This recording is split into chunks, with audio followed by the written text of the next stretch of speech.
గ్రంథం నుంచి పరిశుద్ధ గ్రంథం నుంచి దావీదు కీర్తన 26వ అధ్యాయము దావీదు కీర్తన 26 4వ వాక్యం.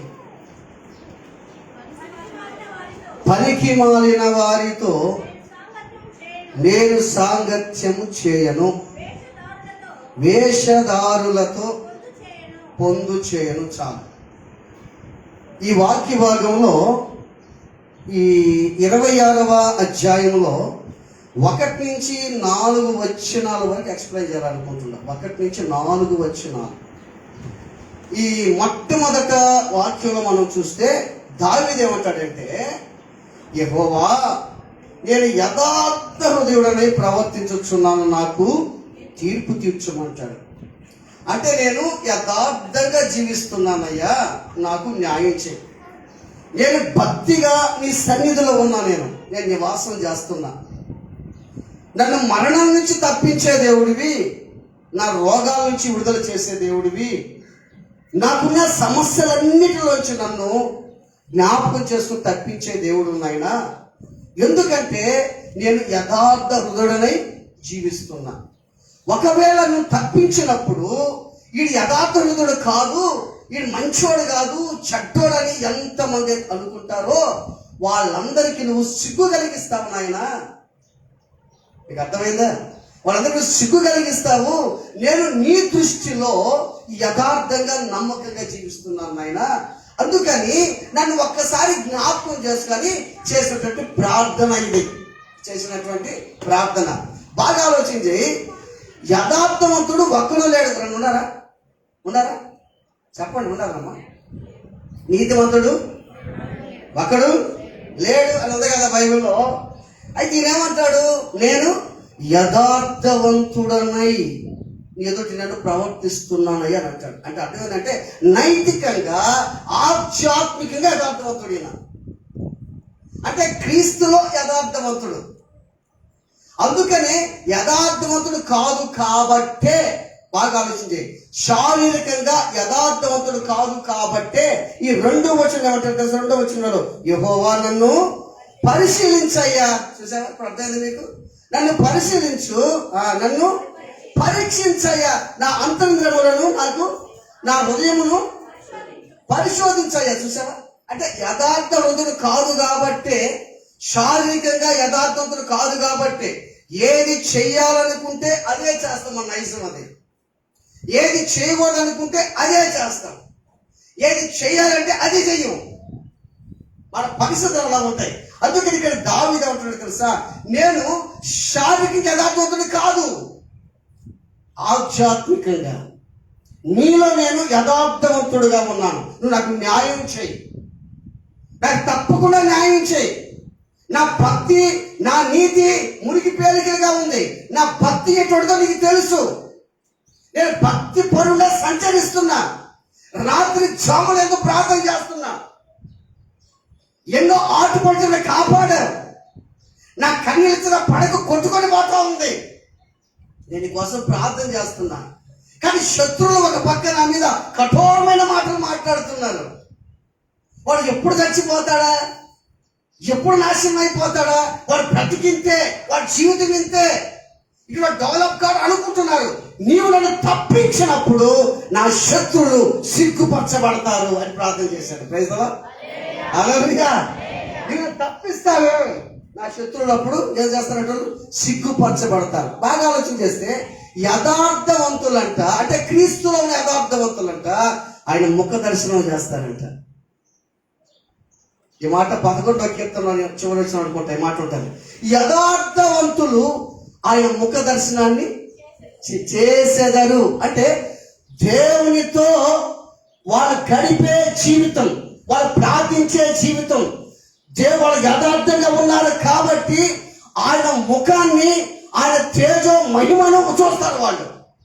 ఇక్కడ చూస్తాం మనం, ఇదే వాక్యంలో చూస్తుంటాం మనం. ఇదే వాక్యంలో 8వ వచనం యెహోవా నీ నివాస మందిరమును, నీ తేజో మహిమను, నిలుచు స్థలమును నేను ప్రేమించుచున్నాను. చూసావా?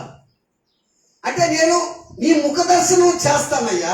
రెండోది ఇంకోటి ఆలోచన చేస్తే, యథార్థవంతుల కంట చీకట్లో కూడా వెలుగు పుడుతుందంట. యథార్థవంతులకి ఏ మేలు చేయక మానడంట. మెయిన్గా చెప్పాలంటే యథార్థవంతులు ఎవరంటే నష్టం కలిగిన మాట తప్పడు యథార్థవంతులు. ఇప్పుడు యోబు యథార్థవంతుడే కదా బైబిల్ వల్ల. భక్తిపరుడు, యథార్థవంతుడు, చెడుతనాన్ని విసర్జించేవాడని బైబిల్ మనం చూస్తాం. యోబు యథార్థవంతుడు. అయితే ఇప్పుడు మనం ఆలోచన చేస్తే అసలు మెయిన్ వాక్యం ఏంటంటే, నేను ఈ విధంగా ఉన్నానయ్యా, నేను నీతోనే సహవాసం చేస్తున్నాను, నేను నీతోనే సాంగత్యం చేస్తున్నాను, నీ పాదాల దగ్గరే చేరి ప్రార్థన చేస్తున్నాను, ఎల్లప్పుడూ నాకు ఏది కావాలనుకున్నా, నన్ను శత్రువులు ఎంత బాధ పెట్టినా సరే నేను నీ కాళ్ళే పట్టుకొని నీతోనే సాంగత్యం చేస్తున్నానయ్యా, నేను ఎవరితో సహవాసం నేను చేయట్లేదయ్యా అని వస్తా. ఏం చెప్తాడు తెలుసా? ఇప్పుడు నా చదువుకున్న వాక్య భాగం ఏంటంటే, పనికి మాలిన వారితో నేను ఏంటంట ఎవరికంటమ్మా? పనికి మాలిన వారంటే ఎవరు? కొరకు చెప్పండి మీరు. పనికి మాలిన వారంటే ఎవరు? వాళ్ళు ఎవరంటే నేనే చెప్తా. పనికి మాలిన వారు ఎవరంటే, దుర్మార్గులు 1, కొరగాని వారు 2, అబద్ధికులు 3, దుష్టులు 4. వీళ్ళంతా ఎవరంట? పనికి మాలిన. ఇప్పుడు దేవుడు ఏం చెప్తున్నాడు? పనికి మాలిన వారితో నేను సాంగత్యము. ఇప్పుడు ఒక వ్యక్తిని కనిపించాడు, ఒక వ్యక్తి కనిపించాడు అనుకో, ఆ వ్యక్తి యొక్క జీవితం పరిస్థితి బాగలేదు, సమాజానికి తెలుసు, అందరికీ తెలుసు వాడి విషయం అనుకో.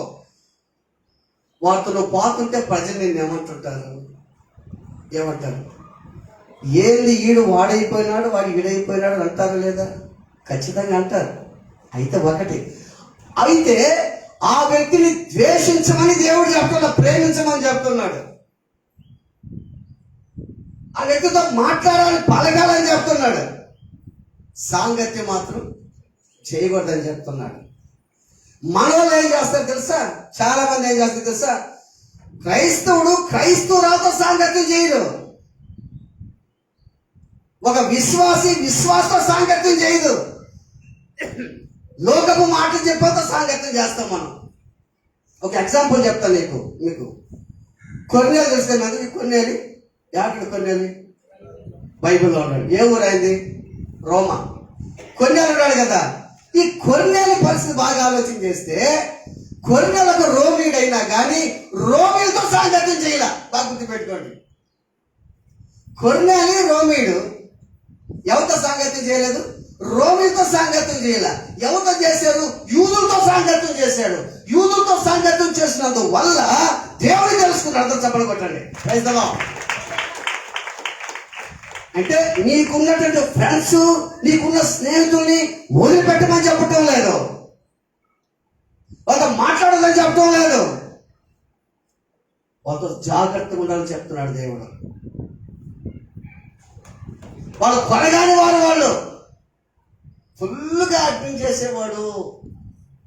అలా దాకా రారంటే నువ్వు పోతావు. వాడు ఏం చేస్తాడు తెలుసా? ఇక్కడే ఉండరా, 2 నౌన్స్ వేసుకొని వస్తుందని చెప్తాడు వాడు. నేను ఆడు పెట్టి లోపల పోతాడు. ఆడించి రారాబా, నాకు అలవాటు, రారా నాయనా బా, ఏం కాదు. బాగా తృప్తిగా తాగి తలసాలు చేసి ప్రార్థన చేసుకుంటే సరిపోతుందని చెప్తాడు. గుడ్డోస్పేట చర్చికి ఒక ఆయన వచ్చాడు. కొత్తలో సేవ చేస్తుంటే పెద్ద అంగేసుకొని వచ్చేసాడు. వచ్చేసి అందరినీ గ్యాదర్ చేస్తుంటే కొంతమంది పిల్లకాయలు తీసుకొచ్చి గుడ్డోస్పేట చర్చికి తీసుకొచ్చిన తర్వాత వాళ్ళ చేత పాటలు పాడిస్తున్నాడు. నేను ఆయన చూసి ఇట్ట చెప్పాల వాక్యము, అసలు నేను చెప్పే వాక్యం ఏంది, ఈయనంత భక్తిపరుడు అబ్బా అనుకొని నేను అసలు ముగ్ధుడైపోయినా. నేను అందరు వాక్యం వింటా ఉన్నారు.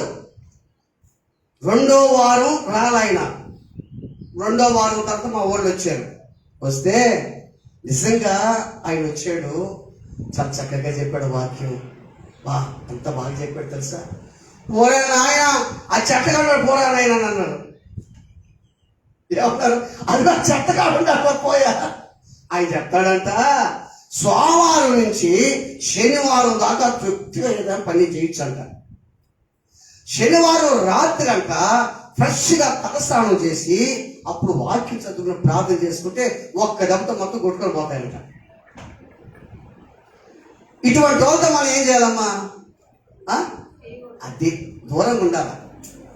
వాళ్ళు ప్రేమించడం కోసం ప్రార్థన చేయ. నువ్వు బాగా గుర్తుపెట్టుకోండి. దుష్టులంటే పనికి మాల వరకు మీకు చెప్పే. ఇప్పుడు నేను ఈ పనికి మాల వరకు ఇంకొక లక్ష్యం ఉంది తెలుసా? అబద్ధ సాక్ష్యాలు చెప్తారు వీళ్ళు. ఏం చెప్తారు వీళ్ళు? అబద్ధ సాక్ష్యాలు చెప్తారు. అబద్ధ సాక్ష్యాలు చెప్పేదానికి కొంతమంది ఏర్పాటు చేసుకుంటారు. వాళ్ళు ఏమిటో తెలుసా? వాళ్ళ పనికి మాల వాళ్ళు అంటారు. వాళ్ళు చూడండి, మొదటి రాజుల గ్రంథం 21:10 వాక్యం చూడండి. మొదటి రాజుల గ్రంథం 21:10.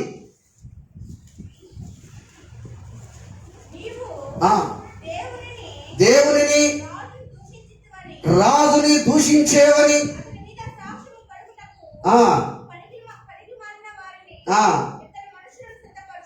ఎంతమంది అంటమ్మా? వాళ్ళు ఎవరంట? వాళ్ళు ఏం చెప్పేవాళ్ళంట? అబద్ధ సాక్ష్యాలు. ఇప్పుడు అర్థమైందా మీకు? పనికి మాలలో ఎవరంటే అబద్ధ సాక్ష్యం చెప్పేవాళ్ళు. ఇంకా అంతే, వాళ్ళకి పని ఒకటని చెప్పు. నాబోతు ద్రాక్ష తోటని అహాబు రాజు ఆక్రమించాడు. నా తోటని, నా నగర్ని ఆనుకో ఉంది కాబట్టి అయితే కావాలన్నాడు. నేను ఈయనయ్యాది నా పిత్రార్జితం అన్నాడు. అందుకని ఒక ప్లాన్ చేశారు. ఆ ప్లాన్ ఏం తెలుసా? దేవుడిని ఉపయోగించుకున్నారు. ఉపవాస దినాన్ని చాటించండి. ఆ ఉపవాస దినంలో రాజుని దేవుని దూషించాడని ఇద్దరు పనికి మానవులు చేసుకున్నాడని చెప్పాడు. మంచోళ్ళు సాక్షి చెప్తారా? మంచోళ్ళు చెప్తారా? ఆలోచించి సాక్షి చెప్పేదూరు పనికి మాలిన వాళ్ళే. గుర్తుపెట్టుకో, మంచోళ్ళు సాక్షి చెప్పరు. ఇద్దరు పనికి మానవులు చేసుకురండి, వాళ్ళు సాక్షి చెప్తారు. చూసారు? ఇదే సేమ్ ఈ నూతన బంధంలో చూస్తే మత్తయి సువార్త చూడండి. మత్తయి సువార్త నూతన బంధంలో ఇదే సాక్షి చెప్పిన వాళ్ళు. మత్తయి సువార్త 26వ అధ్యాయము 61వ వాక్యం చూడండి. 61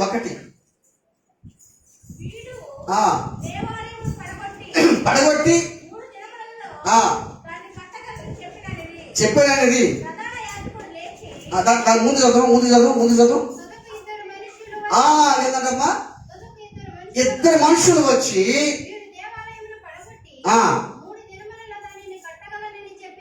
చాలు ఇక్కడ ఎంతమంది చెప్పాడు సాక్షి ముందు దేవుడి మీద? ఇద్దరు. ఎంతమంది చెప్పారు నాబోతు మీద? ఇద్దరు. ఆలోచించి ఆ ఇద్దరిలో మనం ఏమన్నా ఉన్నామా? లేదా మన మనసు ఏమన్నా ఉందా? నువ్వు డైరెక్ట్ గా చెప్పాలి. నీ మనసులోనే అబద్ధ సాక్ష్యాలు అడుగుతున్నావా? నీ మనసులోనే ఇలా ప్రాబ్లం క్రియేట్ చేయాలనుకుంటున్నావా? ఆలోచించే. యేసు ప్రభు మీద నేరం మోపి అబద్ధ సాక్ష్యం చెప్పారు. నీతిమంతుడు నాబోతు మీద ద్రాక్ష తోట ఆక్రమించాలని అబద్ధ సాక్ష్యం చెప్పారు. వీళ్ళెవరంటే వీళ్ళెవరిట? పనికి మాలిన వారు. వాళ్ళకున్న లక్షణం పనికి మాలిన వాళ్ళు అంటే చూసాం మనం. దుష్టులు, అబద్ధికులు, కొడగాలి వారు, దుర్మార్గులను చూసాం. వీళ్ళు అబద్ధ సాక్ష్యం చెప్పేవాళ్ళని చూసాం. రెండోది పనికి మాలిన వాళ్ళు ఎట్టుంటారంటే హేళన చేసేవాళ్ళు. వీళ్ళెవరంటే వీళ్ళు హేళన కూడా చేస్తారంట. చూద్దాం హేళన అడి చేస్తారంటే వీళ్ళు. బాగా ఆలోచన చేస్తే హేళన చేసేవాళ్ళు. చూద్దాం. మొదటి సమూయేలు గ్రంథం 10:27. మొదటి సమూయేలు గ్రంథం 10:27. మొదటి సమూయేలు గ్రంథం 10:27. పనికి మాలిన వారు కొందరు ఈ మనుషులు మనల్ని ఎలాగూ పరీక్షింపగలడని చెప్పుకొనుచు నిర్లక్ష్యము చేసి తీసుకొని రాకుండా చాలు. ఎవరిది స్టోరీ? సౌలు రాజు. బాగా గుర్తుపెట్టుకోండి. సౌలు రాజు ఇశ్రాయేలుకి మొట్టమొదటి రాజు. బాగా గుర్తుపెట్టుకో. ఈ సౌలు రాజు దేవుని ఆత్మ చేత నింపబడ్డాడు. సమూయేలు ఆయన మీద చేతులుంచగానే ఆయన పరిశుద్ధాత్మతో నింపబడ్డాడు సౌలు రాజు. సౌలు రాజు సామాన్యమైన వ్యక్తి కాదు, పరిశుద్ధుడు. ఎప్పుడు దేవుని ఆత్మ చేత నింపబడినప్పుడు పరిశుద్ధాత్మతో ఉన్నాడు. ఈ సౌలు రాజుని రాజుగా చేసిన తర్వాత చాలా మంది, కొంతమంది ఏమన్నారు తెలుసా? కొంతమంది ఏమన్నారంటే రాజు చిరంజీవుడు కాక కొంతమంది అన్నారు. కొంతమంది ఏమన్నారంట, అది మీకు చూపిస్తాను మీకు. అదే మొదటి సమూయేలు గ్రంథంలో 10వ అధ్యాయంలో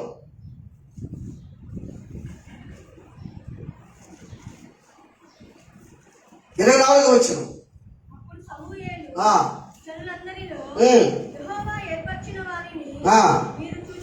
చూచితిరా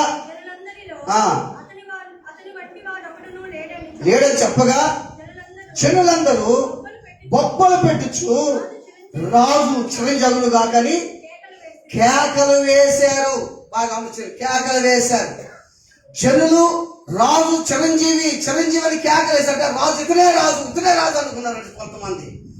వాళ్ళు కొందరు ఏం చేశారంటే, బాగా ఆలోచించి, ఇప్పుడు సంఘంలో కొంతమంది దేవుని స్థుతించే వాళ్ళు కొంతమంది ఉంటారు, స్థుతించిన వాళ్ళు కొంతమంది ఉంటారు, పరిశుద్ధులు కొంతమంది ఉంటారు, అపరిశుద్ధులు కొంతమంది ఉంటారు. మందిరాల్లో సహజంగా ఉంటారు. అయితే ఇంకొక రెండో కేటగిరీ తెలుసా? రెండో కేటగిరీ ఎట్లా ఉందంటే, ఇక్కడ చూస్తే 26వ వాక్యం. సౌలు గిబియాలోని తన ఇంటికి వెళ్ళిపోయాను, దేవుని చేత హృదయ ప్రేరేపణ శూరులు అతను అంటే వెళ్ళేది చాలు. ఎందుకంటే సమూయేలు ఎప్పుడైతే దావీదు గురించి మాట్లాడాడో, ఒక గ్రంథాన్ని వినిపించాడో, అప్పుడు వీళ్ళందరూ కూడా సౌలు గిబియాలో తన ఇంటికి వెళ్ళిపోతే హృదయ ప్రేరేపణ శూరులు ఆయన వెంట వెళ్ళారు. అందరూ చప్పట్లు కొట్టండి. Praise the Lord. హల్లెలూయా. ఇంకొక కేటగిరీ ఏం చెప్పాము? రాజు చిరంజీవి గాక, ఈయనే రాజు, ఈయన చనిపోయిన రాజు అని అన్నారు. ఇంకొకటి వీళ్ళేమన్నారు, నిజంగా రాజు అని చెప్పి అతని వెంట వెళ్ళారు. మాకు ఈయన రాజు అంటే అతని వెంట వెళ్ళారు. అయితే ఇప్పుడు మనం చదువుకున్నాం, ఏం చదివాము? పనికి మాలిన వారు ఎవరంట వాళ్ళు? ఆ కొందరులో ఈ కొందరు, బాగా గుర్తుపెట్టుకో, వీళ్ళు కొందరు, ఈ కొందరు ఏమన్నారు? రాజు చిరంజీవులు కాక అన్నారు. కొందరేమన్నారు? ఆయన్ని స్తుతించి కొనియాడి ఆయన వెంట కొంతమంది వెళ్ళారు. ఆ కొందరిలో వీళ్ళు ఏమన్నారు? ఎవరిల్లు పనికి మాలిన అది ఎవరిల్లు? ఇప్పుడు దేవుని ఆత్మ చేత నింపబడిన వాళ్ళు ఈ పనులు చేస్తారా? ఆలోచన చేయండి. మనందరం కూడా దేవుని చేత, రక్తం చేత నిజంగా కడగబడి ఉంటే పనికి మాలిన జీవితాల్లో ఉన్నామా, మంచి జీవితాల్లో ఉన్నామా? అంటే దేవుని స్తుతించే జీవితంలో ఉన్నామా, హృదయ ప్రేరేపణ శూరులుగా సౌతో వెళ్ళిన వ్యక్తులుగా మనం నివసిస్తున్నామా? ఆలోచన చేయండి. వీళ్ళు కొంతమంది ఏం చేస్తారో తెలుసా? కొంతమంది పనికి మాల కొందరు ఈ మనుషులు మనల్ని ఎలాగూ ఈయన ఏం చేయగలడు చెప్పు? ఈయన పరిచర్య చేయగలడా? ఈయన చేయగలడా ఉద్యోగమా? ఎన్ని రోజులు చూద్దాం. వీళ్ళు హేళన చేసేవాళ్ళు. ఎవరిళ్ళు అంటే ఒక మంచి పని చేసేదానికి దాన్ని ఏం చేస్తారు? డిస్కరేజ్. దాన్ని ఏముంటుందండి? నిరుత్సాహపరిచేవాళ్ళు. అది నీళ్ళు కాచేవాళ్ళు. అది వాడు మంచి పని చేస్తుంటే వాడిని ప్రేరేపించేవాళ్ళు. వాడు మంచి స్థితికి వస్తే మంచిది అని అంటారు. సరే రే చూద్దాం కానీ ఎన్ని రోజులు ఎంతకాలం అని అనుకున్నా కొంతమంది ఉంటుందా, జనాలు ఉంటుందా? నువ్వు ఒక మంచి పని చేస్తున్న కొంతమంది ఒప్పుకోలేరు. ఆ మధ్య ఒక పోస్ట్ చూసాను నేను. ఒక పోస్ట్ దాంట్లో ఏంటంటే ముగ్గురు ఉంటారు లేడీస్. ముగ్గురు లేడీస్లో ఒక అమ్మాయి వస్తుంది. అక్క వస్తుంది. ఏమి అమెరికాకి వెళ్తున్నాను. అమెరికాకి వెళ్తున్నావా? నిజమా? నేను మా ఆయన ఇద్దరు అమెరికాకి వెళ్తున్నాం. పోయినా మిమ్మల్ని మర్చిపోవక్క అని అంటే ఒక అమ్మాయి ఉంటుందంటే హ్యాపీగా సంతోషపోక అమెరికా పోతుందంట. మా బ్రతికి అమెరికా కదా, అందరూ మా పేర కూడా బాగాలేకపోతుంది, మా పరిస్థితి ఇట్టే ఉంది అని ఒకటే గీరు కాడుస్తూ ఉందన్నమాట. ఆ అమెరికా అంటుంటే పాగలవా, దాన్ని చూసాను గీరు, పాగలవా, పోతావా, వీసా వచ్చిందా రాలేదంటాం. వచ్చేసింది, పోతా. వెంటనే ఫోన్ వచ్చింది, అమ్మాయి ఫోన్ వచ్చింది. ఆ ఫోన్ వచ్చిన తర్వాత బయటకు వెళ్ళింది. ఫోన్లో మాట్లాడి మా లోపలికి వచ్చింది. ఏమంటున్నావు? క్యాన్సిల్ అయిపోయింది అక్క. ఏది? అమెరికా క్యాన్సిల్ అయిపోయింది అక్క. ఈ అమ్మాయి అంటదా నీకు డ్రింక్ ఇప్పిస్తారా, పార్టీ ఇప్పిస్తారా అని చెప్తుంది. ఎందుకు క్యాన్సిల్ అయిందని. ఏమంటుంది? నీకు పార్టీ ఇప్పిస్తాను, డ్రింక్స్ ఇప్పిస్తాను అని అంటుంది. ఆ మధ్యలో అమ్మాయి తెలుసా, ఆ అమ్మాయి తిప్పి ఏమన్నదంటే, నీ తోటి సహోదరి, తోటి వ్యక్తి జీవించబడి ఒక స్థితికి వస్తే అతను ఎంకరేజ్ చేయి, ఆటోమేటిక్గా దేవుడిని ఒక స్థితికి తీసుకొస్తాడు. Praise the Lord. హల్లెలూయా. ఇంకో మాట అన్నది, నాకు పెట్టి మన కొట్టింది. ఆ మాట చంపకి, ఆ చంపక నాకు పెట్టి మన కొట్టింది. ఇద్దరు నాకు తెలుస్తాను కూడా పెట్టి మన కొట్టింది. ఏమన్నా తెలుసా? అవేమన్నా తెలుసా? ఎప్పుడు కూడా నీ అభివృద్ధి పబ్లిక్ చేసుకోబాకన్నది. నువ్వు అమెరికాకి పోయేది, ఆస్ట్రేలియాకి పోయేది, న్యూజిలాండ్ వెళ్ళేది, ఇతర దేశాలకు వెళ్ళేది ఎవరికి చెప్పొద్దు. ఎందుకంటే మనుషుల కళ్ళు మంచి కాదు, మనుషుల కళ్ళు మంచి కాదు. నాకు పెట్టి మన కొట్టింది ఇక్కడ చెప్పుతాం. ఆలోచించే ఏమంటున్నారు ఇక్కడ, ఈయన ఆడతాడు మనల్ని, ఈయన రాజ్యం పరిపాలించగలడా, ఈ పని చేయగలడా, ఎన్ని రోజులు చేస్తాడో చేయని చూద్దాం, ఎంతకాలం చేస్తాడో చేయని చూద్దాం, ఎంతకాలం జరుగుతుందో సాగడం చూద్దాం. డిసెంకరేజ్ చేసే వాళ్ళు ప్రజలు చాలా మంది ఉన్నారు, గుర్తుపెట్టుకోండి. ఆ మాటకి జరిగిందని తెలుసు కదా, ఎలాగ రక్షింపగలడని చెప్పుకోవచ్చు. నిర్లక్ష్యం చేసేసారు అతన్ని. రెండోది ఏం చేసి తెలుసా, అతనికి కానుకలు తీసుకురాకుండా ఆగిపోయినారంట. ఏంటంట చెప్పండి, కానుకలు తీసుకురాకుండా ఆగిపోయినారంట. కానుకలు మామూలుగంట ఒక రాజుని ఏర్పాటు చేస్తే సాంప్రదాయ ప్రకారం అంట ఏం తీసుకురావాలంట, కానుకలు తీసుకురావాలంట. ఎవరికంట? రాజుకు తీసుకురావాలంట, కానుకలు తీసుకురావాలంట. అందుకని వాళ్ళలో కొందరు ఊరోళ్ళు పనికి మాలినారు. ఈ పనికి మాలిన కొందరు ఏమన్నారు, కానుకలు మనం ఇవ్వకూడదంటే, ఇంకా కానుకలు మనం ఇవ్వకూడదంటే, ఇంకా ఎట్ట ఘటన అవుతాడో చూద్దాం, ఎట్ట జరుగుతుందో చూద్దాం, ఎట్ట రాజు అవుతాడో చూద్దాం. వాళ్ళు పోయేదో నష్టమే ఉంది, మనం ఆపేద్దాం చూద్దాం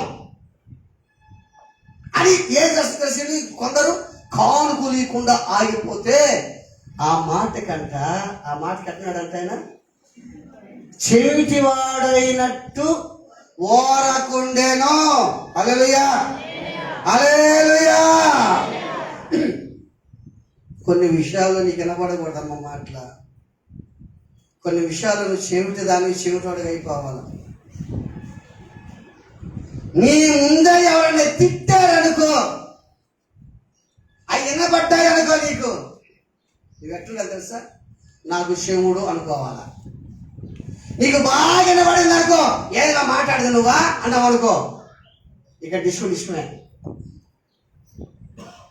ఎవరైనా మాట్లాడారనుకో, నువ్వు బాగా చూశారనుకో, నాకు అసలు ఏం వినపడటం లేదా, ఏం నీళ్ళు పడ్డ ఏందో అనుకుంటా పోవాలా, ఏందో పోస్తా ఉన్నాడు అనుకో, ఇక డిస్మే.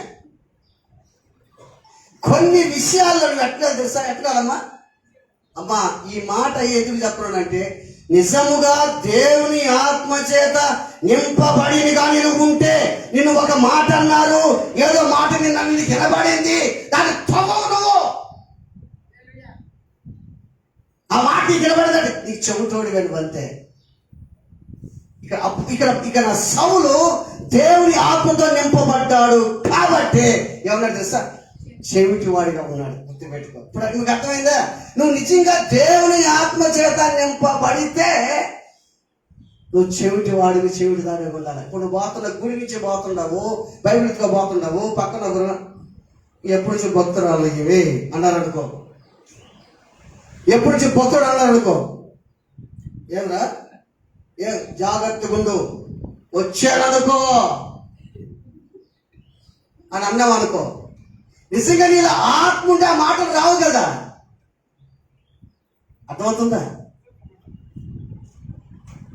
నా వరకు నేను చెబుతానే, నా వరకు చెబుతానే నేను. ఓ ఎన్నో పడతా ఉంటాయి అనుకుంటా. చెవులు పని చేయట్లేదు ఏసై అని చెప్తాను నేను. ఏసైగా చెప్తాను, ఏసై చెవులు పని చేయట్లేదయ్యా, చెవులు నాకు పని చేయట్లేదు. బాగా గుర్తుపెట్టుకో. హేళన చేసే వాళ్ళంట. ఇప్పుడు సౌలు ఏం చేస్తున్న వాళ్ళు హేళన కదా ఇది. ఇప్పుడు పనికి మానవులు ఏం చేస్తారు, అబద్ధ సాక్ష్యం చెప్పేవాళ్ళు ఒక కేటగిరీ, రెండో కేటగిరీ హేళన చేసేవాళ్ళు ఒక రెండో కేటగిరీ. ఒక ఆయన దగ్గరంట ఒక కోడి పుంజు, ఒక కోడి పుంజు, ఒక మేకపోతు, ఒక పావును ఉందంట. ఎవరి దగ్గర? ఒక ఆయన దగ్గర సాక్కుంటున్నాడు. ఏదయ్యి? కోడి పుంజు, మేకపోతు, పావును సాక్కుంటున్నాడు. అయితే ఆ ఇంట్లో ఒక ఎలుక రోజు డిస్టర్బ్ చేస్తుందంట. ఎలుక రోజు గందరగోళం చేస్తుందంట. ఎలుక రోజు గందరగోళం చేస్తుందంట. ఇతను చూసి ఓర్చుకోలేక ఎలుకలు బోన్ తీసుకొచ్చాడు. ఎలుకలు బోన్ తీసుకొచ్చేందుకే ఎలుక చూసింది బోన్ని. ఆ బోన్ ఎలుక చూసి ఈ ఎలుక ఏం చేస్తుందంటే నేరుగా పరిగెత్తుకుని పావును దగ్గరికి వెళ్తాడు. పావును దగ్గరికి, ఏం పావును, ఆ బోన్ నీకేనా అన్నదంట. ఎవరు? ఎలుక. పావును అన్నదంట పక్క పక్క పక్క పక్క నవ్వి, ఆ బోను నీకే. ఇది ఎట్ట మాట్లాడేది తెలుసా? ఇవి ఎలుక సంతోషంగా మాట్లాడితే దిగులు మాట్లాడుతుందా? సంతోషం ఎట్ట మాట్లాడుతుంది? బోను దానికే కదా. పౌరమా నీకే కదా, నాకా అది పక్క పక్క నవ్వి ఆ బోను నీకన్నదంట అనుకుంటా. మళ్ళీ కోడి పుంజు దగ్గరికి వెళ్తాను. కోడి పుంజు దగ్గరికి, ఏ కోడి పుంజా, ఆ ఎలికల బోను నీకా అని పెద్దగా కోదేసి అరిసి నవ్వి ఆ బోను నీకే పిచ్చిదానా అని అడిగిందంట. మూడోసారి ఎవరి దగ్గరికి వెళ్ళింది? మేకపోతు దగ్గరికి వెళ్ళింది. మేకపోతు అంటే సమాధానం చెప్పింది.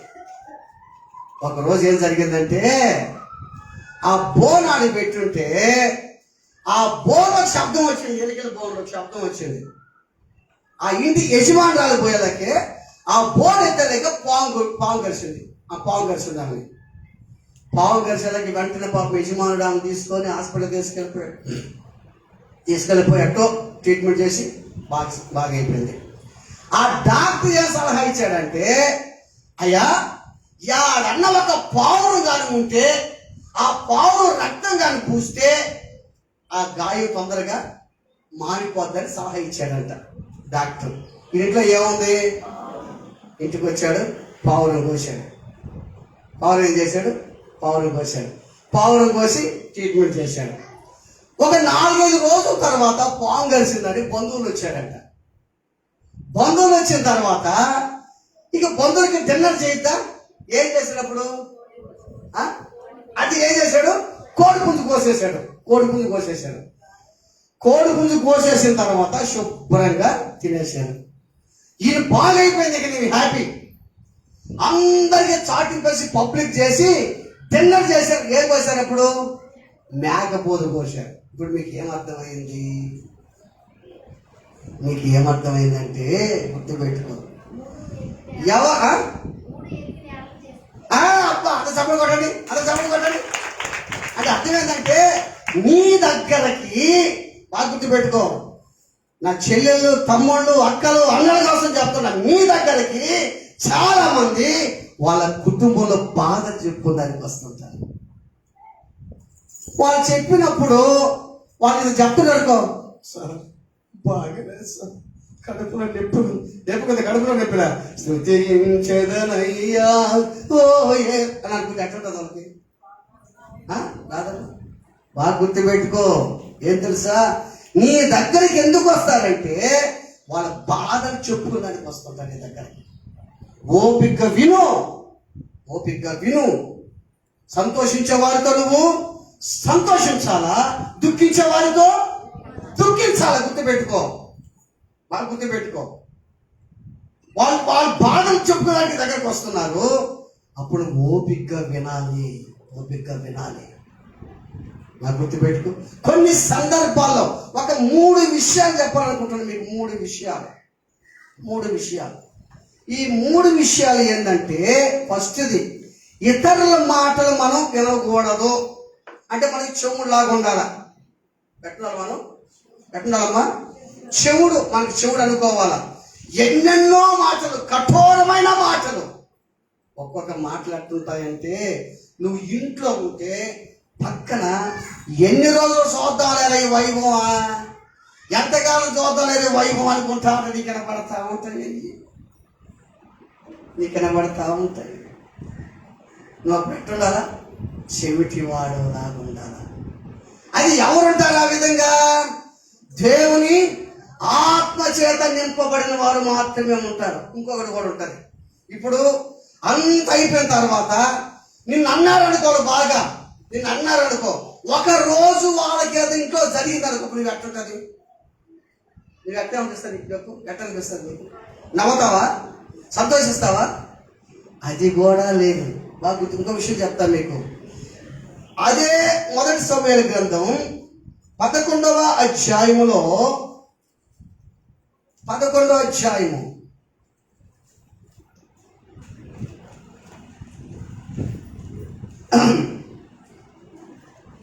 అదే సమూయేలు గారు 11, 12 జనులు అడిగిరి ఏరి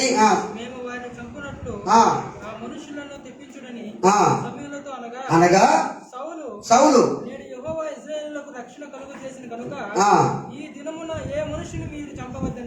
చూసావా? దేవుని ఆత్మ చేత నింపబడిన పరిస్థితి అట్టుంటదయ్యా. ఏమ్మా, నిన్ను హేళన చేశారు, నువ్వు చెవిటివాడు దానిలాగా ఉండాలి. నిన్ను హేళన చేసిన సిగ్గుపరచబడతారు, ఒక రోజు అవమానపరచబడతారు, నింద పాలవుతారు, అన్నం లేకుండా కూడా అయిపోతుంది వాళ్ళకి. నువ్వు నవ్వకూడదు. అప్పుడు నువ్వు దేవుడికి ప్రార్థన చేయి. అయ్యో అట్ట అయిపోయారు ప్రభువుని ప్రార్థన చేయి. అదేవిధంగా 11వ అధ్యాయంలో చూస్తే ఈ అమ్మోని యుద్ధం జరుగుతుంది. యుద్ధం జరిగితే ఈ సౌలు అందరూ సౌలు రాజు గెలిచిన తర్వాత అప్పుడు ప్రతి ఒక్కరి ఏమంటారు తెలుసా? కొంతమంది, అయ్యా నిన్ను అన్నారు కదా వాళ్ళ ప్రమాణాలనే. అదేం జరిగింది అక్కడ?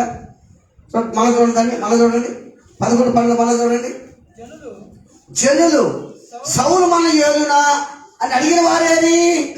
మేము వారిని చంపునట్లు ఆ మనుషులను తెప్పించుడని సమూయేలుతో అనగా, సౌలు అన్నాడు, నేడు యెహోవా ఇశ్రాయేలీయులకు రక్షణ కలుగు చేసిన గనుక ఈ దినమున ఏ మనుషుని మీరు చంపకూడదో. అది దేవుని ఆత్మతో నింపబడిన పరిస్థితి అట్లుంటుంది. ఆలోచించండి. ఫస్ట్ మనం నేర్చుకోవాల్సిన విషయం ఏంటంటే, ఇతరుల మాటలు మనకు బాధ కలగవచ్చు. ఆ మాటలు మనకు చెవుడులాగా ఉండాలి. నాకు చెవుడని అనుకోగలను. లేదు, నీకు బాగా స్పష్టంగా విన్నావనుకో, నీ స్పష్టంగా మాటలు విన్నావనుకో, నువ్వు ఇంకేమవుతుంది? నీకు పరిశుద్ధాత్మ పెట్టిపోతుందో, రెండో ఆత్మ వచ్చేసి మనం ఏం చేస్తాం? ఇక్కడ అయిపోద్ది మన పరిస్థితి. బాగా గుర్తుపెట్టు. రెండోది ఏంటంటే, ఎవరిని కూడా చిన్న చూపు చూడకూడదు. ఎవరిని కూడా చిన్న చూపు అంటే ఈయన ఆడతాడా, ఈయనేం చేయగలడు, ఈ రాజ్యం పరిపాలించగలడా, యుద్ధం చేయగలడా, ప్రార్థన చేయగలడా, పాటలు పాడగలడా, పరిచయం చేయగలడా, వాక్యం చెప్పగలడా, ఇదైనా చేయగలడా, ఆ పని చేయగలడా, ఇది చేయగలడు. చిన్న చూపాన్ని కూడా చూడకూడదు. బాగా గుర్తుపెట్టుకోండి. ఎవరిని కూడా నువ్వు చిన్న చూపు చూడకూడదు. ఏం జరిగింది ఇక్కడ? సౌలు ఏం చేశారు? వాళ్ళు చిన్న చూపు చూశారు, వాళ్ళు చిన్న చూపు చూశారు. గుర్తుపెట్టుకో. మూడోది ఏం తెలుసా? మూడోది ఏంటంటే ఇక్కడ ఏం జరిగింది? ఇక్కడ ఇప్పుడు చదువుకున్న వాక్య భాగంలో ఏంటి? 10వ వచనం 27 ఇంకోసారి చదువుతాం. పనికి మాలిన వారు కొందరి మనుషులు మనల్ని చెప్పుకొనొచ్చు నిర్లక్ష్యం చేసి కానుకలు తీసుకోరాకుండా ఓడకుండా. మూడో అంశం ఏంటంటే దేశంలో పెద్ద గంగూరు తెలుసా? ఈ దేశం, మన భారతదేశం పెద్ద దొంగ చెప్పండి.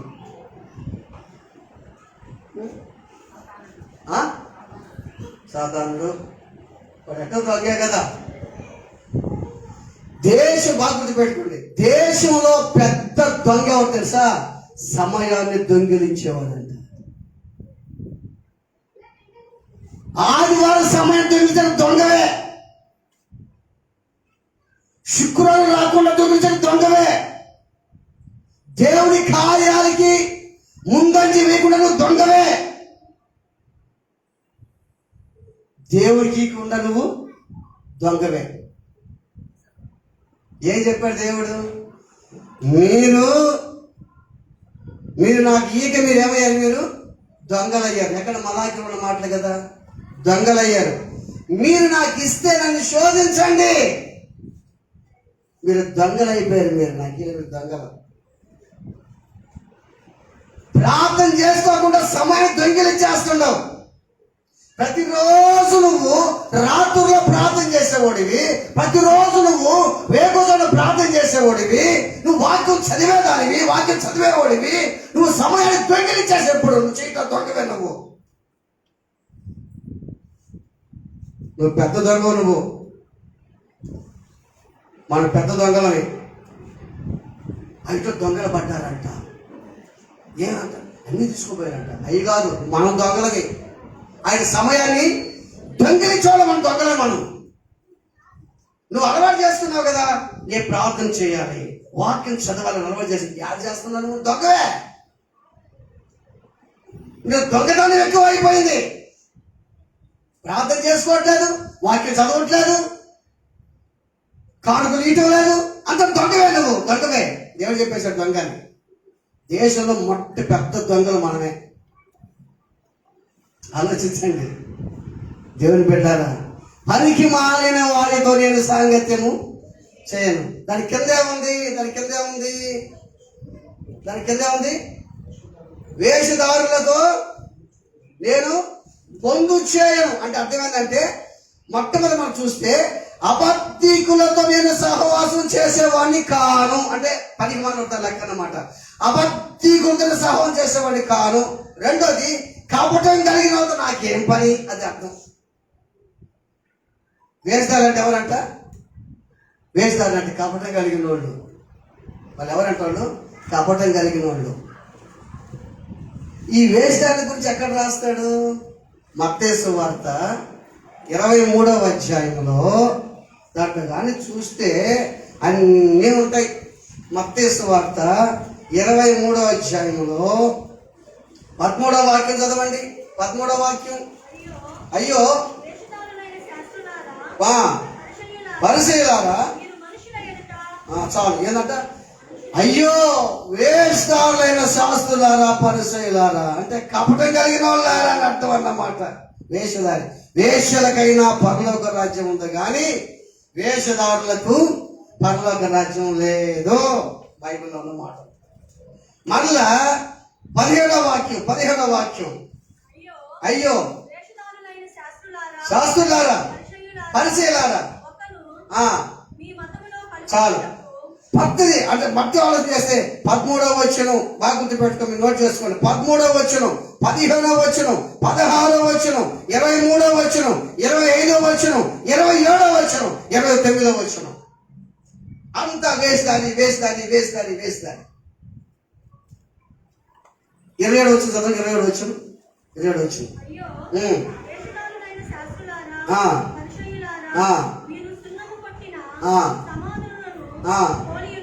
ఏంటంట? సున్నం కొట్టిన సమాధులను పోలి ఉన్నారు మీరు. ఏ సమాధి అంటే అది? ఇప్పుడు సమాధులు ఎట్లున్నాయి? ఇప్పుడు సమాధులు ఎట్లున్నాయి? పాలిష్ రాళ్ళు లోపల ఏమున్నాయి? ఇప్పుడు నేను కూడా తెలసొక్క వేసుకోవాలా? తెలసొక్క తెల్లగంట వేసుకోవాలా? నా లోపల ఎట్లుంది? ఏది నా లోపల? కపటం, కుళ్ళు, అసూయ.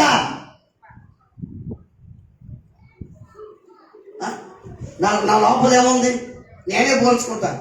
నా లోపల ఏముంది? కుళ్ళు, కపటం, అసూయ, ద్వేషం, కార్పణ్యం, ముళ్ళ కిరీటమైంది. కన్నడ వర్షంలో పాట ఉంటుంది.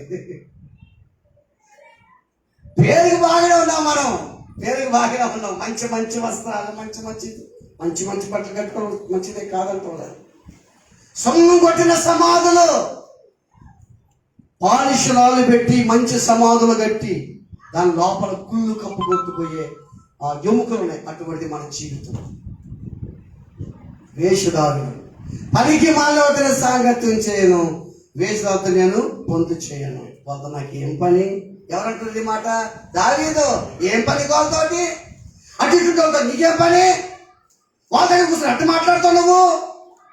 వాళ్ళ భక్తి పనులు కాదే, పరిశుద్ధాత్మతో నింపబడ్డ వాళ్ళు కాదే, వాళ్ళ పరిశుద్ధ కొంచెమైనా లేదే. ఆ మాట ఈ మాట చెప్పేవాళ్ళే. వాళ్ళు అవునంటారు, కాదంటారు, అవునంటారు, కాదంటారు, అన్ని చేస్తారు వాళ్ళు.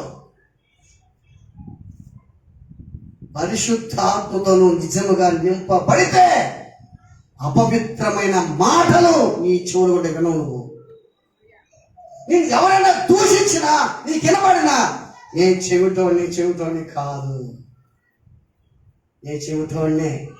వాళ్ళ కోసం ప్రార్థన. ప్రభువా ఇట్లా అంటుండారయ్యా నన్ను వాళ్ళయ్యా, అయ్యా ఇట్లా అంటుండారు నాయనా, ఒకసారి కనికరించయ్యా, అయ్యా వాళ్ళతో మాట్లాడయ్యా అని ప్రార్థన చేయాలి. కానీ వాళ్ళు ఎముక ఇరువయ్యని ప్రార్థన చేస్తా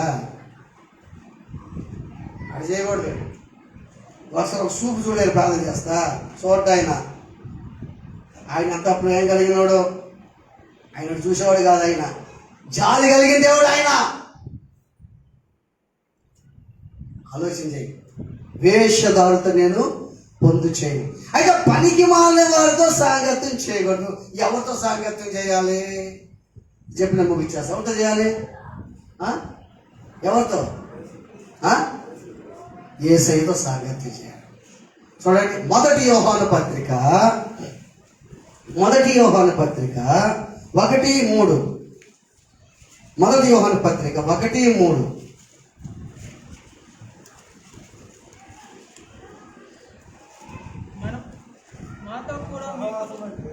మన సహవాసం అయితే మాతో కూడా మీకు సహవాసము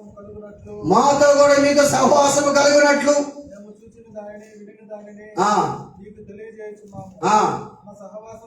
బాగానండి. మన సహవాసం అయితే తండ్రితో కూడాను, ఆయన కుమారుడైన యేసుక్రీస్తుతో కూడాను. అబ్బా చూసావా, ఈ సహవాసం ఎవరితోనమ్మా? ఎవరితో?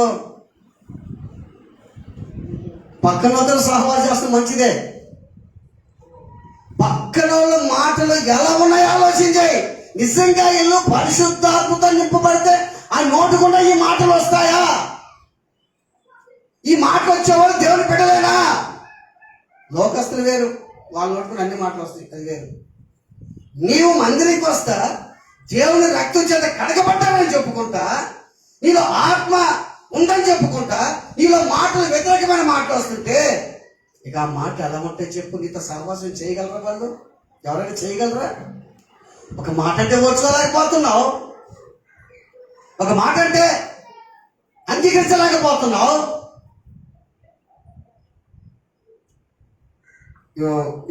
కొంతమందికి ఫోన్ చేశాను నేను, కొంతమందికి చర్చి వాళ్ళకి ఫోన్ చేశాను. ఎవరికంటే మా దగ్గర చనిపోయిన వాళ్ళు చేశాను.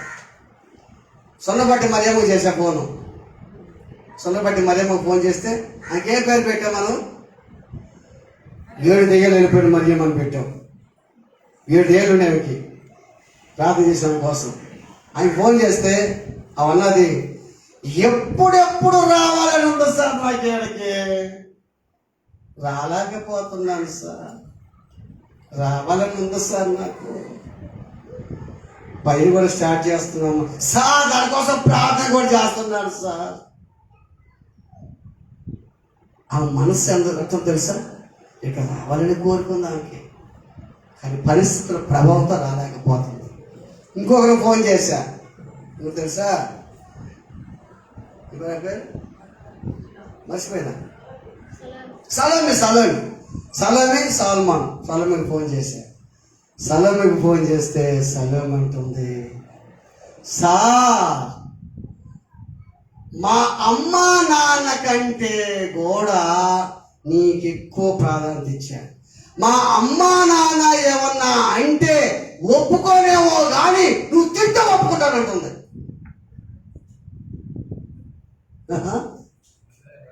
అదే అదే అదే కరెక్టేనమ్మా, నువ్వు మందిరానికి రా, నువ్వు రావాలమ్మంటే అదే సార్, నువ్వు నన్ను ఏమన్నాను, ఏమన్నా తిట్టు కొట్టు. నేను కొట్టేది అట్టుండే లేదు తల్లే, నేను కొట్టనమ్మా. ఏదన్నా మీకు వాక్యం చెప్పాల్సిందే కానీ ఆ వాక్యం నేను కొట్టానని చెప్తున్నాను తల్లి, నాకు వద్దు నాయనా, ఎన్ని వద్దు.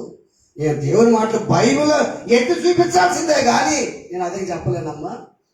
నువ్వు రామ్మంటే అమంటది ఎప్పటికైనా కాదమ్మా, నువ్వు తొందరగా రాతానని అడిగాను. బాగా గుర్తుపెట్టుకో. ఇప్పుడు నాకు వచ్చింది, నాకు ఇది ఈరోజు చూసా ఒకటి. నేను యుగాంతము అంటే ఇది టైం అంట అయిపోయే రోజు ఏం చెప్పింది తెలుసా?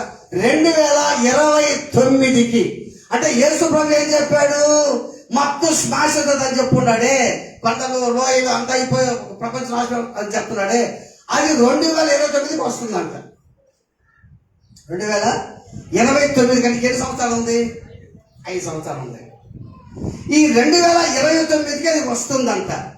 ఒకవేళ దేవుడు కూడా శాస్త్రజ్ఞులకి బయలుపరిచి ఉండవచ్చు. ఒకవేళ వాళ్ళకి తెలియకపోయినా వాళ్ళు 29 చేయదన్నా ఈలోగానే దేవుడు అది దీపం ఉండగానే ఇల్లు చక్క పెట్టుకో. బాప్తిసం లేని వాళ్ళు బాప్తిసానికి సిద్ధపడండి. మారు మనసు లేని వాళ్ళు మారు మనసు పొంది పరిశుద్ధాత్మతో నింపబడండి. ఏదన్నా ఒక్క మాట కానీ నిన్నంటే అక్కన్నా తమ్ముడన్నా, ఎవరక్కలు? విశ్వాసం మీ అక్కలు, విశ్వాసం మీ అన్నలు. ఓర్చుకో, ఏం పర్లే, ఓర్చుకో. నువ్వు ఓర్చుకున్నందుకు దిగజారిపోవు. వాడు హెచ్చుకున్నందు పైకి పోడు. నే దేవుడు ఆశీర్వదిస్తాడు. క్రైస్తలో హల్లెలూయా. ఆ రోజు దగ్గరకు వచ్చేసింది రోజు 29కి మొత్తం అయిపోతుందని చెప్తున్నారు. అందుకే మన సహవాసం ఎవరితో ఉండాలంట? తండ్రితో కూడాను ఆయన కుమారుడైన యేసు ప్రభుతో ఉండాలి. అబ్రహాము దేవుడితో సహవాసం చేశాడా లేదా? ఏమైనా అబ్రహాము దేవునికి స్నేహితుడు. మోషే దేవుడితో స్నేహం చేశాడు. మోషేకి ఏమిచ్చాడు? మోషే నమ్మకమైన వాడు. రెండోది, నేను అనేక మందితో దర్శనాలతో మాట్లాడతా, ప్రవచనాలతో మాట్లాడతా, కళల్లో మాట్లాడతా, కానీ మోషే అట్టివాడు కాదు. మోషే ముఖాముఖిగా మాట్లాడతా. అది ముఖాముఖి తెలుసా? యథార్థతను ముఖ దర్శనం. అది యథార్థతను ముఖ దర్శనం చేస్తాను. నేను మోషేతో ముఖాముఖిగా మాట్లాడతా. రెండోది, హనోకు దేవుడితో స్నేహం చేశాడు. ప్రతిరోజు వచ్చేది. హనోకు ఇద్దరు మాట్లాడుకుంటే వెళ్ళిపోయేవాళ్ళంట. కథ కూడా ఒకటి ఉంది. ప్రతిరోజు వచ్చి మాట్లాడుకుంటే వెళ్ళిపోయేవాళ్ళంట. చల్ల పూటన ఆదామవ్వ దగ్గర దేవుడు వచ్చాడు సహవాసం కోసం. ఆ విడిచిపెట్టుకుని భాగ్యం ఎంచుకొనక ఆ దేవదూతలతో కూడా ఉండకుండా కిందకి దిగొచ్చి మంటి పురుగులైన మన దగ్గరకు వచ్చి ఆ ఏదైనా తోటలో ఉల్లాసంగా ఎవరు? ఆదాము అవ్వను. సాతాను ప్రవేశించాడు. బాగా గుర్తుపెట్టుకో. నీలో సాతాను ప్రవేశించేసి ఉన్నాడు, గుర్తుపెట్టుకో. సహవాసం కోల్పోయినావు. దేవుడి సమయాన్ని దొంగిలించేసావు. మందిర సమయాన్ని దొంగిలించేసావు. వాక్య సమయాన్ని దొంగిలించేసావు. దేవుడి కార్యాలు, దేవుని ప్రేమ కంటే నీళ్ళ మాట క్రోధంతో కఠినతో పగని ఎక్కువైపోవాలి. గుర్తుపెట్టుకో. నీకు సాతాను ఎక్కువ వచ్చేసి ఉన్నాడు. వాడిని చోటి భాగం. దేవుడితో సహవాసం చేస్తే దేవుడిని ఆశీర్వదిస్తాడు. ఒక్క మాట చదవని ముగించాడు. ఒక్క మాట. యోబు గ్రంథం యోబు గ్రంథం 22:21. యోబు గ్రంథం 22:21. ఎడల అందరు చెప్పాను చదువునైనా చదువు దాని కింద అలాగే చాలు. ఆయనతో సహవాసం చేస్తే మనకేందంట, నీకు ఈరోజు సమాధానం లేదు. ఎందుకు? నీలో ఉన్న అపవిత్రమైన కార్యాలను బట్టి, నీలో ఉన్న చెడును బట్టి నువ్వు దేవుని వైపు చూడకుండా, నువ్వు దేవుడితో సహవాసం చేయకుండా, నీవు ప్రేమించి చెడు మాత్రం స్నేహం చేస్తావు. కాబట్టి నీకు సంతోషం లేదు ఈరోజు. నీకు పేరుకు మాత్రమే ఉన్నావు, పేరుకు మాత్రం సంతోషం అనేది లేదు. గుర్తుపెట్టుకో, నువ్వు ఎవరితో సహవాసం చేస్తున్నావు, ఎవరితో స్నేహం చేస్తున్నావు? దేవునితోనా, లోకంతోనా? పనికిమాలిన వారితో చేస్తున్నావా? సాతాను సంబంధికులతో చేస్తున్నావా? దేవుని బిడ్డలతో స్నేహం సహవాసం చేస్తున్నావా? ప్రశ్న వేసుకుందాం, ప్రార్థన చేసుకుందాం, కళ్ళ మూసుకుందాం, కళ్ళు మూసుకుందాం, ప్రార్థన చేసుకుందాం.